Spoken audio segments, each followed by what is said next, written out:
Hello celestial beings, and welcome back to my channel, or welcome to my channel if you are new. My name is Celeste Simone, and here on my channel I offer spiritual guidance to empower my celestial beings and heart-centered energy healing to help you align with your higher self. Okay, now that Seraphina has settled down, she's just gonna sit on my lap here. If you guys can't see her, this is Seraphina. So she just wanted to snuggle for this video. So you guys requested a video all about how I create spells that work. This has worked for me, and it's very simple to do, honestly. And also I found that when I create my spells from scratch that I make for me specifically, you know, I really personalize my own spells. I find that they work really, really well, and I actually prefer to do them that way rather than just kind of getting them out of a spell book. Or maybe finding something on the internet that somebody else created. And sometimes, even if I do find a spell that somebody else has already created that they've proven to work for themselves, a lot of times I will just tweak it, either depending on what I have on hand or just depending on what works best for me. So let's not waste any more time. Let's dive into how I create spells.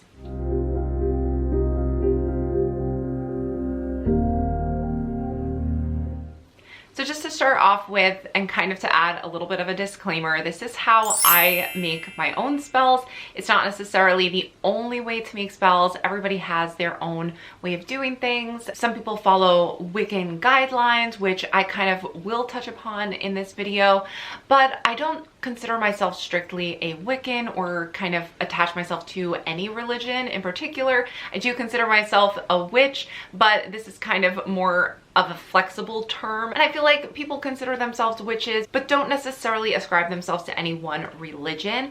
So to me, it's very fluid of a term, and whatever you do that works for you, keep doing that. I'm not going to tell anybody how to do their own spell work. That's kind of what I like about being a witch or doing spells, is that you can really make it your own, and you don't have to necessarily follow any specific rules per se, but whatever works for you is great, and I support you in doing that. It's just what I do, so if anybody's curious kind of what I do that has worked for me so that you can fit it to something that resonates with you, then feel free to do that. So to start off with, I follow the rule of 3, which is that anything that you put out into the universe will come back to you times 3. Not everybody believes this rule while doing spell work, but to be honest, in my experience throughout my life, even before I knew what the rule of 3 was, it has been my experience that if I were to put out negative energy towards somebody,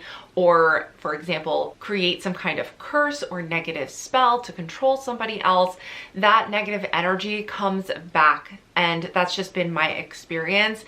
Some people do not believe in this rule, so I don't want to kind of say that this is something that everybody has to follow, but I personally follow this, and it has proven to be the safest way that I've been doing my spells.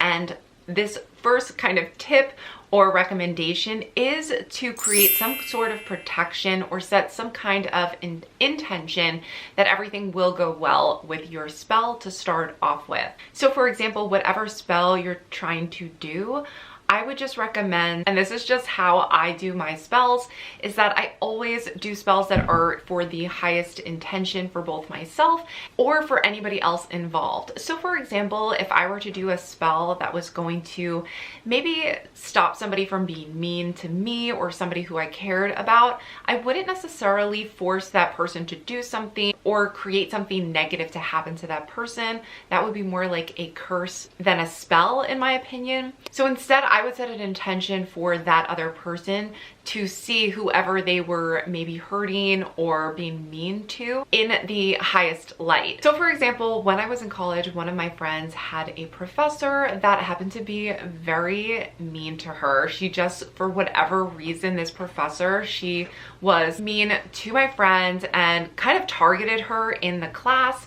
But rather than sending negative energy to this professor, which would eventually come back to hurt us or create a negative spell, which we didn't want to put out into the universe, instead we set the intention, or we did a spell to make this professor see my friend in the best way possible or in a better light.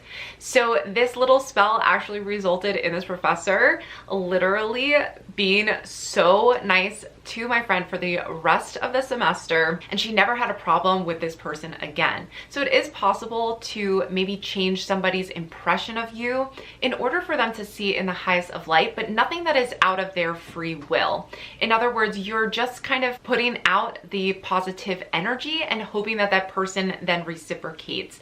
But if it is not meant to be, then really no spell and no intention can really change that. And that's really my personal belief, is that we can only do so much, but by setting the intention, putting that energy out there, we can kind of turn somebody's maybe negative opinion into a positive one. And then my second tip, or tip number 2, is going to be to ask if it is the right time to perform the spell. So what I mean by asking first is, before you do any spells, I personally recommend doing some kind of question answer for a yes or no. So you can do that with your tarot card. Basically what you would do for a quick yes or no answer is you would shuffle the cards and then pull 3 cards. And if the majority of the cards are right side up, then that's going to be a yes. If the majority of the cards are upside down, then it's going to be a no. It's probably best to wait or hold off on doing that particular spell. If it's a no, but then you decide, well, maybe it's the type of spell that I'm doing, and you can kind of gauge and ask if there's a different type of spell that is better to perform. You can also do something like flipping a coin, which is really easy to do for a yes or no answer on a spell. Or I've also heard of people kind of having stones, one representing yes and no, putting them in a bag and then pulling the answer out that way. That's kind of a nice way to have specific tools that you use that are already cleansed, and you kind of use them for that specific purpose for your spell work, and that way you get a clear answer. Basically, when you're doing this, you're asking spirit, you're asking your guides or the universe to, from their higher perspective, let you know if it's the right idea, if it's going to really be for your highest good to do this particular spell now. I know not everybody believes in that, or not everybody feels like that's necessary, but personally I do like to kind of check that box and make sure that things are going to work out, because spells can backfire on you. It's possible. I mean, whenever we are trying to manifest something, in some ways it can backfire depending on what type of energy you're kind of sending out there. But with spells, when you are really focusing, like you're focusing all of your attention in a ritual, in a spell, you're focusing it all on an outcome. So you really want to kind of make sure you're doing it in the best way possible, because all of that energy, if you're a powerful witch, can make a huge difference in your life. And that's why it's always good to play it safe. That's kind of my opinion, is to do it in a way that is sacred, and that also honors spirit and what the highest good will be. You know, what is the best outcome, and is this spell going to help you achieve that outcome, or is it going to hurt it? And I'd like to know ahead of time if it is going to do that, rather than finding out later that this spell backfired on me. So tip number 3 for creating spells that work is cleansing your tools, cleansing your space and yourself and your energy. Now, when you pick up things like candles, incense, crystals, all these types of tools, maybe it's even just a pen and paper to write down intentions, or even maybe holy water that you're using, you don't know what the energy is like. You have to remember that these things that you are kind of collecting for your spell, maybe it's some kind of amulet that you're going to charge with your intention and wear, or it could be some other type of tool like a shell or a rock, like I mentioned, or something like that, whatever you're using, or an athame. Basically, all of these tools come with their own energy, especially if you're buying them at a shop, or you're just kind of collecting them from, maybe you got it as a gift. You're not really sure all the energy that is attached to those items before you begin to work with them at a sacred level. So at a level where you're now using them to set intentions in your life. So you want to kind of start at a base level of cleansing your energy, so that you're at like a neutral energy level before you start to kind of manipulate the energy using those tools. So the way that I usually do that is part of a ceremony where I cleanse a space. Now imagine a room in your house that already has a lot of energy. Maybe you were stressed out that day, or maybe somebody else walked through that room and brought some kind of energy into that room. So cleansing everything and making sure that you're cleansed as well, maybe taking a shower, There's a lot of different ways to cleanse your tools, so I'll mention a few here, but if you do want to learn more about that, comment down below. Let me know if you have follow-up questions about any one of these tips. I would love to know if you'd like me to do some follow-up videos on different tips and different types of spells as well that I have personally done that have worked. But for the purpose of this video, I will just mention things like saging tools will kind of cleanse them. Using Palo Santo will add a nice positive charge to your tools or to your space. But typically I will actually cleanse a space using all 4 elements. And this is kind of typical in a Wiccan type practice, but I will cleanse a space and tools with water, air using incense, fire using a candle, and then earth using salt. So using all 4 of those elements is really gonna supercharge your space, and it also really sets the tone for your energy and for your spell. So if you're not doing as much to cleanse initially, you could find that a spell may not work, or that it may backfire in some way, or it just doesn't turn out exactly the way you want it to. But I find when I work with all 4 elements, and of course north is going to be earth, south is going to be fire, west is for water, and east is for air, the way that I personally use and call the quarters for my spells. And so I do call the quarters as well to call in that energy, but we'll talk about that in a later tip. To just finish off with talking about cleansing tools, I do think it is an important part of a spell. I don't think it's necessary every single time. For example, if you have a space or you have tools that you work with all the time and you use them for this specific purpose, then you may not have to cleanse them every single time. And you also have to listen to your own, inner intuition as to what you feel like is necessary. But I would definitely suggest, for the sake of this video, and since this is really personally just what I do recommend playing it safe and being careful and just cleansing everything. And it's also a great way to kind of start the process of building up the energy in this space and getting your spell going, is doing a ritual of cleansing everything and also protecting yourself in a magic circle. Cleansing is part of protecting yourself, but I perform all of my spells, any of the serious ones. Sometimes, we just manifest things out of the blue and we don't necessarily need like a magic circle for that. But if you're gonna be working with elements, or even if you find like a spell online, I recommend setting up a magic circle before you do any spell that you find online. It may not mention calling the quarters or using elements or cleansing, and a lot of the times I don't see, just kind of basic spells online, like love spells and things that you might just find on Instagram where it just kind of says, the 4 steps to do the spell. It never mentions anything about cleansing or setting up a magic circle. So I think it could be a little dangerous for somebody who doesn't know that that is also kind of part of doing a powerful spell. And some of those spells do seem like they're pretty powerful, either like cleansing ancestral curses, or transforming your life. These are a lot of big kind of changes that you're trying to put out there. And so if you're doing a spell, it is important to kind of do all the legwork ahead of time to know how to protect yourself, and making sure that the spell isn't going to backfire or even just not do kind of what you were intending it to do. That's not to say that you can't perform a spell or set an intention and not do a magic circle and it'll also work, and it'll work out fine, because I'm sure most of the time it probably is fine and nothing will go wrong.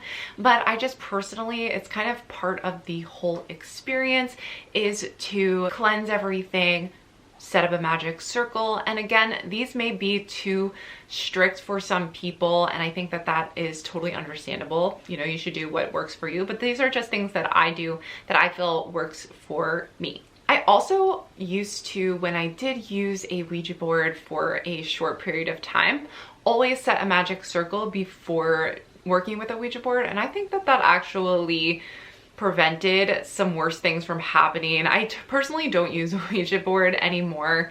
Not that I think they are inherently dangerous, but they just tend to attract negative entities. But anyway, that's a story for another time. If you're interested in hearing more about my Ouija board experience, because that was pretty interesting, then comment down below, let me know. So I also do feel that creating a place of protection, using crystals, cleansing tools, and having even maybe calling in your spirit guides as part of your practice, all these things can really supercharge your spell. And that's what I found as well, is it's not just about, you know, being afraid of something going wrong. It's also about building the energy up in your space and containing it, because magic circles typically will contain your energy as well. It also makes sure that nothing negative or nothing that is going to disturb you is going to affect the spell or mess it up. So that's why I also work with a magic circle. It helps you to kind of work in a energetic space that is protected, that is kind of sealed off for you, and you can invite only the support that you want into that space to help actually supercharge your spell. And that is what I have found to work for me. There's a lot of different ways to create a magic circle. You can also do some type of meditation where you're just envisioning yourself surrounded. I think ultimately the most powerful part of any of these tips that I'm offering is really the intention behind it and your belief behind it. So that is personally why I do make my own spells, is because I find that what is most powerful about it is the fact that I believe it to be true, and also that I'm actually setting that intention consciously. So with a magic circle of protection, if you are setting that intention consciously, then you should be good to go generally. So if you are calling in your spirit guides simply by asking them to come in, or even meditating on that as well, these are the ways that ultimately make it work. So it's not like you have to follow any one religion or any person's like specific way that they spell this out. I've always found for me that the way that I do my magic circle works for me, and so I just stick with it. And again, I'm going to say this a lot, but comment down below if you would like a video on how I do a magic circle for myself. So one of the things that I do to create spells that work is I use things from nature that I've actually found and sourced myself. So I find tools in nature or things that are naturally made. So things like shells, you know, it could be a stick, it could be an acorn, it could be an egg. I like to use things that are natural. And I feel like that is what helps my spells to be so powerful, is finding those things yourself or even making them yourself. And that will actually add energy to them. So I do spells with things like I mentioned, salt or an acorn, maybe even a leaf you can use, or seeds, other types of seeds. So there's all different types, and there's all different things that you can just find in your own backyard or around your property or the area that can be powerful. And I always feel like too that the universe will kind of deliver to you, or nature will deliver to you, things that are powerful and meant for you to use in a spell to supercharge your spell and to make your spell work. I also really like to work with crystals. I mentioned using things like amulets or stones to wear and carry with you, because after kind of creating a spell, I like to create something that I then carry with me, or that I have contained in a jar that I can then set on a shelf, and when I look at it, I know that my spell is coming to me, or I know that that energy is working behind the scenes to help me reach my goals. To go along with that tip is to actually work in nature. When I do a spell that is actually out in nature, maybe in the woods,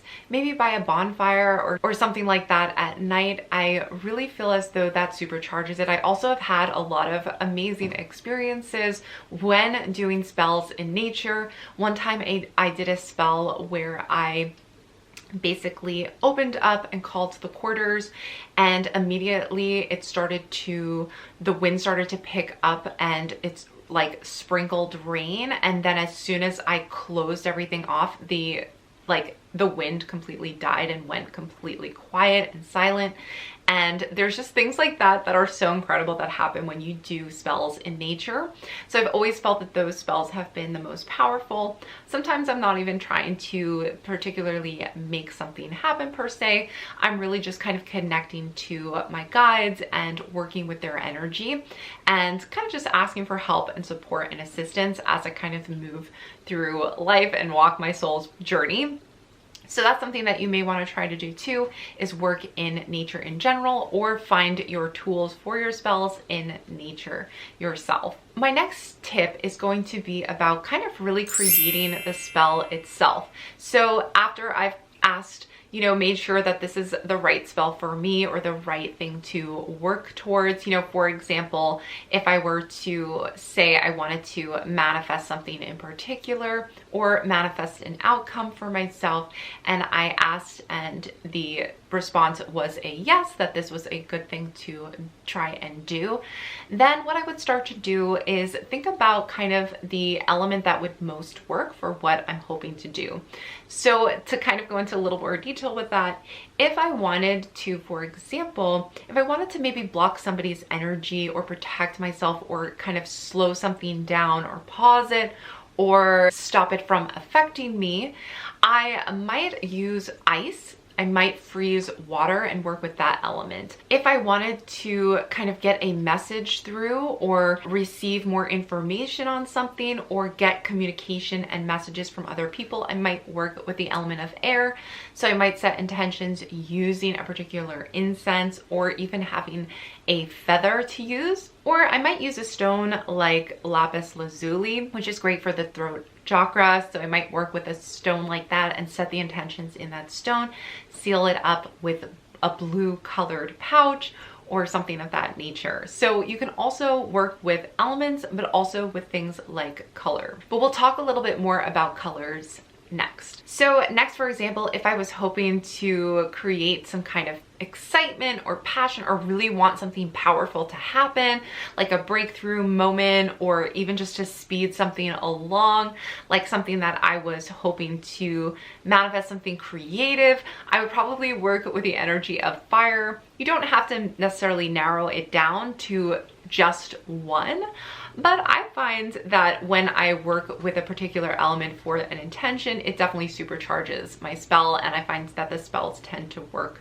better. If I was feeling kind of tired and I wasn't really sure what direction I was going in, or I really wanted to find productivity and be able to build something that had a strong foundation, slow and steady, then I would work with the element of earth. Earth is also really good if you're just feeling like you need some protection and stability in your life, or if you feel like somebody else maybe is bringing that energy into your life and you really want to ground their energy as well, that is maybe affecting you, then you can work with earth. I also feel like earth is a great way to kind of neutralize objects or people. So for example, if you feel like somebody is bothering you, working with the element of earth, maybe writing their name down on a piece of paper and burying it could be a really great way of kind of like grounding them and just keeping them kind of away from affecting you anymore. I feel like it's also kind of a similar effect to ice, where you can kind of freeze their energy and keep it from bothering you or affecting you in a negative way. Another way to use water is if you are actually looking for some psychic abilities to be awakened, if you're working on healing energy, if you are hoping to kind of cleanse a curse on yourself, you know, cleanse negative energy that has been surrounding you, or even you can also use water, I find, to open up a way, open up and create a pathway as well to your destination. I like to work with water too when it comes to the moon.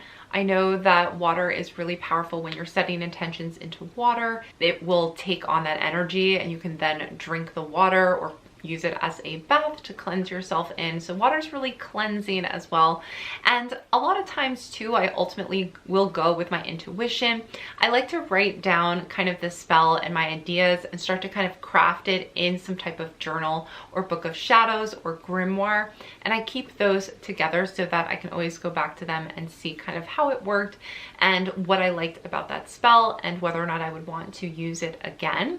But this is kind of how I start to craft it, is I do start to pick out an element that I feel is going to suit the particular spell that I'm trying to do first, and I'll work with that element. And also, if you are going to look at a spell online that somebody else has already created, you can do that, and then you can start to see kind of what you already have available to you and shape it to that. So usually somebody's spell is going to work with a particular element to create that energy. So you're working with the energy of that particular element to make something happen. So as long as you work with that element, usually you can craft a similar spell using what you have, the tools that you have, to make that happen. And that I found has always worked for me. So next, what I like to do is I like to think of what color is going to aid this spell even more. So if I feel like I really want a powerful spell for making money or for manifesting money, I will work with the colors green or gold. If I want to banish negativity, you can work with black.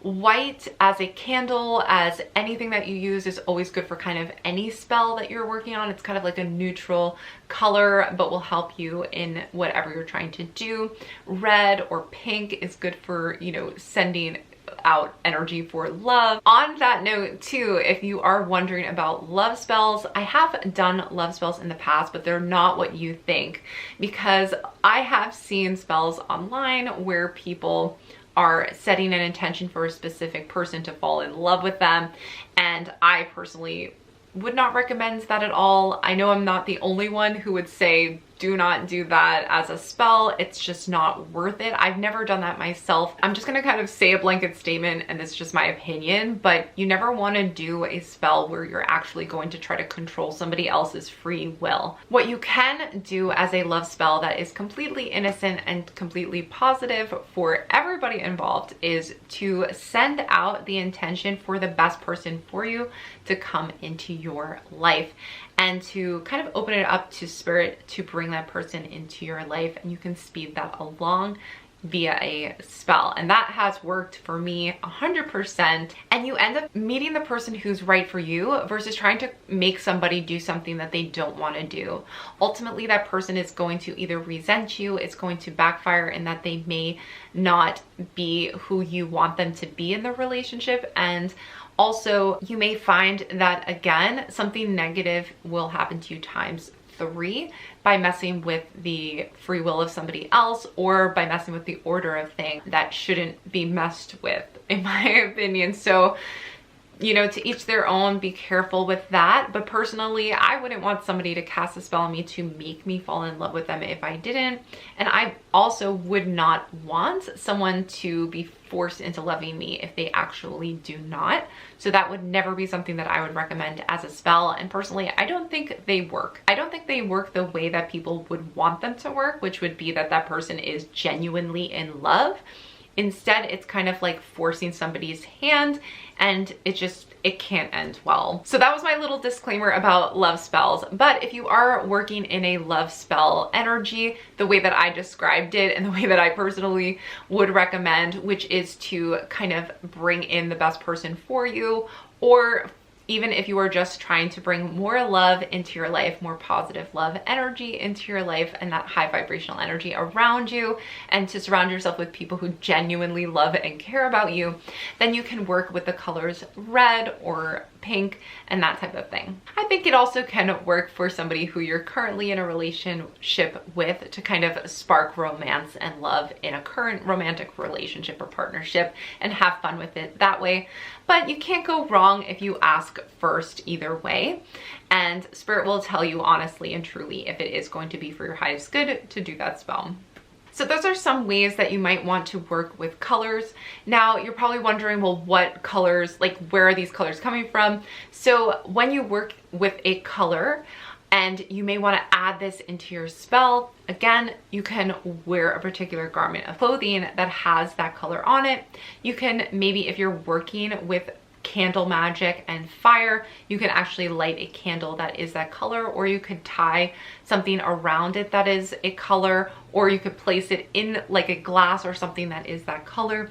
So you don't have to necessarily have to have a color candle. A lot of times too with candle magic, you want to work with a fresh candle for each spell that you do, so keep that in mind as well. When I'm working on psychic divination or something like that, I usually work with the color purple to activate my third eye chakra.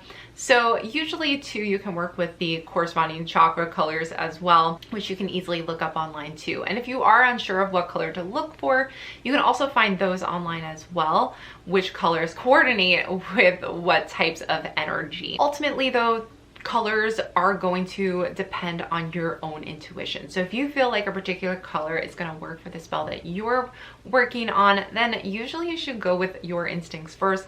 That's what I do, and that's what works for me. So if I have something that I'm working with and I'm like, this is the candle or this is the stone, but maybe the color doesn't line up with the typical, like, you know, standard label of what that color should be used for, that doesn't mean it's not going to work, because it really all comes from you and your energy and what you're aligning with for that particular spell. On top of wearing the colors or using a candle, you may also work with maybe a bag that you put your stones in that is a particular color. You may use things like scarves to kind of lay out on your altar or wherever you're performing the spell. There's so many different ways that you can incorporate the colors, and usually when you add all these types of things together that I'm mentioning, it just continues to add energy to your actual spell. And so the more you can do, you don't have to go crazy with it. And especially, you know, you don't have to go out and buy every single thing, you know, that is that color to just kind of keep adding to it.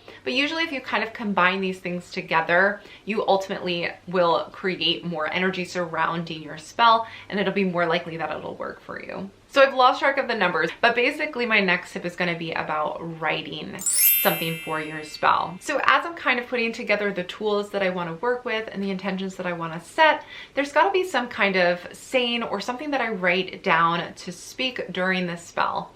And you don't have to make it rhyme, but it has to be something that you feel strongly about. It's a great way to really create the spell itself, because when you start to speak something into existence, you are creating energy and your words have power. So it is important to write something that you feel is meaningful, that is direct, and will call out what is needed from the spell, what you're hoping to create. You don't have to get into too much detail, because you do want to leave things open-ended for spirit to come in and bring it to you in the best way possible. And we can kind of get in our own way if we start to overanalyze what we're saying or what we're missing out. So if anything, you just want to end your spell with something that says you set the highest intention. There's also a standard type of spell saying that is, may the spell not reverse or place upon me any curse. It's always good to say something like that. You don't have to specifically say that, but it's always good to say, you know, make sure this spell is going to be for the highest good of everybody involved, including myself.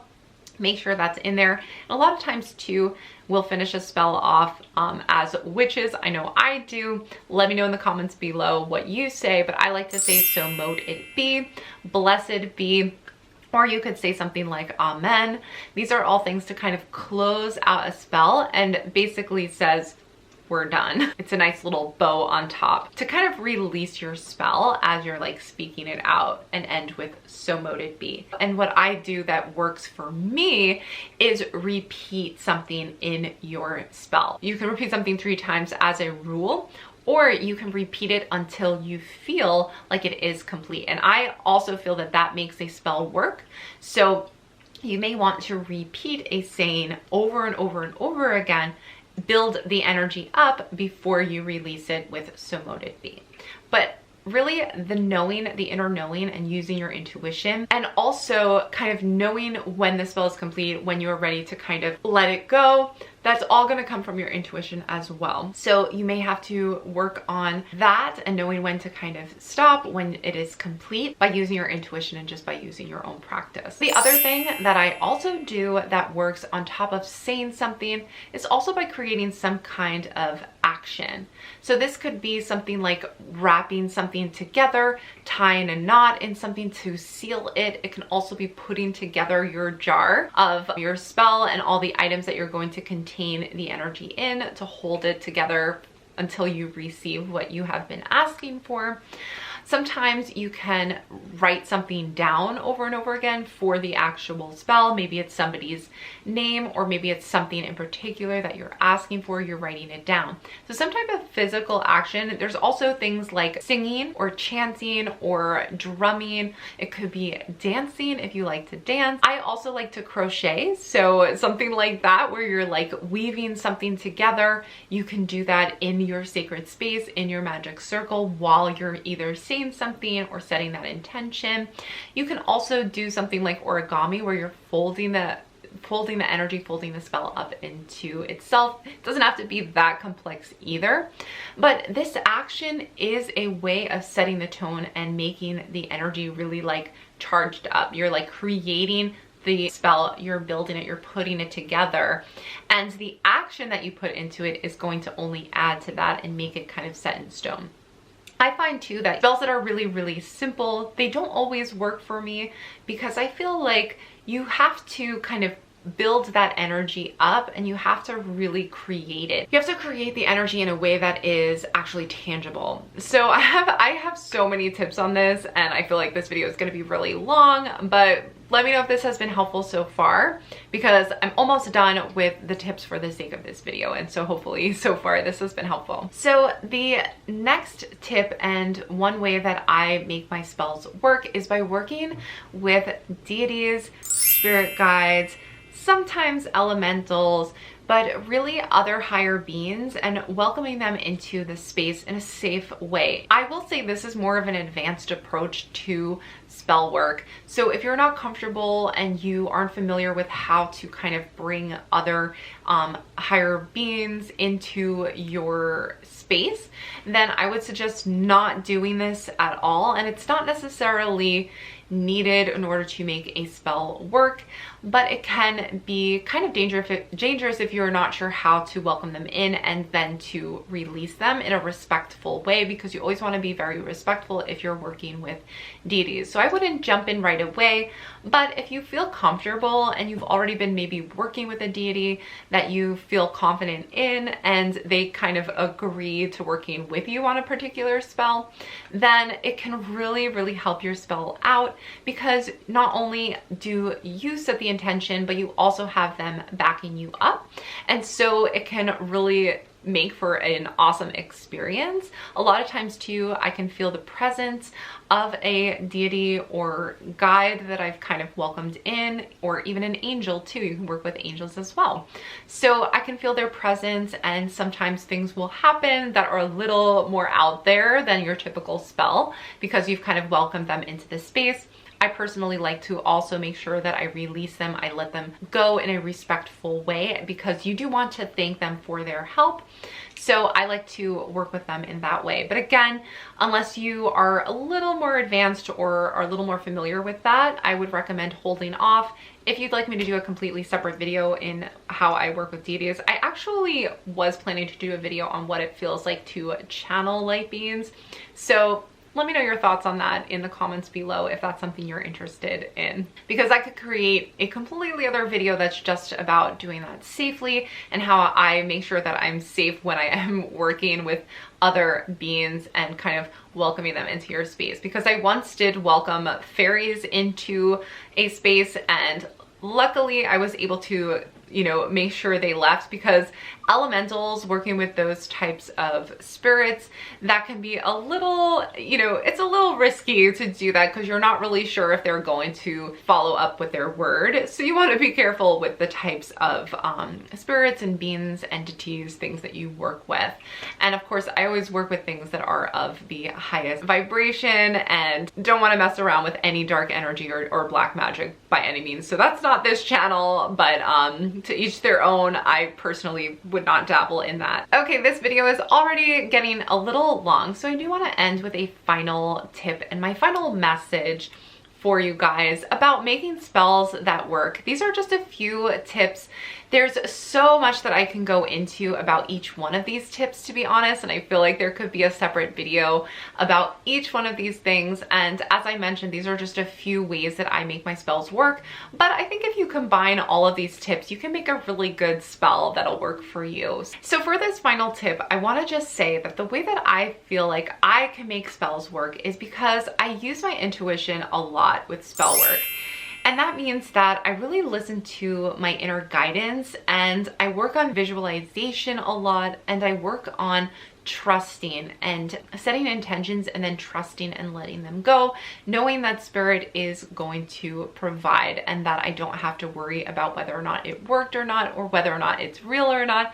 I'm completely 100% most of the time fully committed, and I know that it's going to work. Some spells are harder than others, but really only because we doubt ourselves. So the spells that truly work are the ones where I completely don't doubt in the outcome. I know they're gonna work. I trust in my intuition and in my spirit guides and angels, and I fully just commit to the spell. And also I create a spell that I feel really good about, that I've created from scratch, that I know for myself is going to work. And those are typically the ones that work really well. I've definitely used spells that other people have created and kind of tweaked them and made them my own too, and that works also. And not to say that you can't follow a spell completely that somebody else has created and that it won't work either. So I just choose to kind of make them my own, and I feel like that makes me feel a little more like I have ownership of that spell, and that may also contribute to why they tend to work. But these are just the things that I found to be helpful. If you did enjoy this video, please don't forget to give it a big thumbs up. I will link above and below some of my other tips with working with my spirit guides, so be sure to check that out next if you are interested. Otherwise, comment below if you haven't done so already. Let me know what other videos or any questions that you have. I'd also love to know some of the tips that you have that have worked for your spells. I have tons of stories I could share with spells that have worked, and it's so fun to kind of share those stories because it's always amazing how like spirit delivers on these types of things and how they manifest, because it's real life magic. It's like magic in real life. Lastly, if you haven't done so already, don't forget to hit that subscribe button and join our family of celestial beings, because I will be doing a lot more videos like this depending on what you guys want to hear from me. As I mentioned, I would like to talk a little bit about channeling, and I also am considering doing a video that's going to be all about kind of how I feel intuition and how I get my intuitive messages and what that feels like for me. Because I've always found that when I hear other people talk about their spiritual experiences and how they receive their messages psychically, it also helps me to be like, oh wow, I get that too. Like, that's how I receive it. Oh my gosh. And it kind of confirms and helps other people to recognize their own gifts. So I'm going to do my own video on that, but that's going to do it for this video. If you stayed for this long, thank you so much for watching all the way through to the end. And comment down below a rainbow emoji or your favorite spiritual emoji, if not a rainbow one. Comment down below with that type of an emoji so that I know that you're a true fan. Thanks so much for spending a little time with me on my corner of the internet. I hope you have an amazing day. I hope to see you back again soon, but bye for now.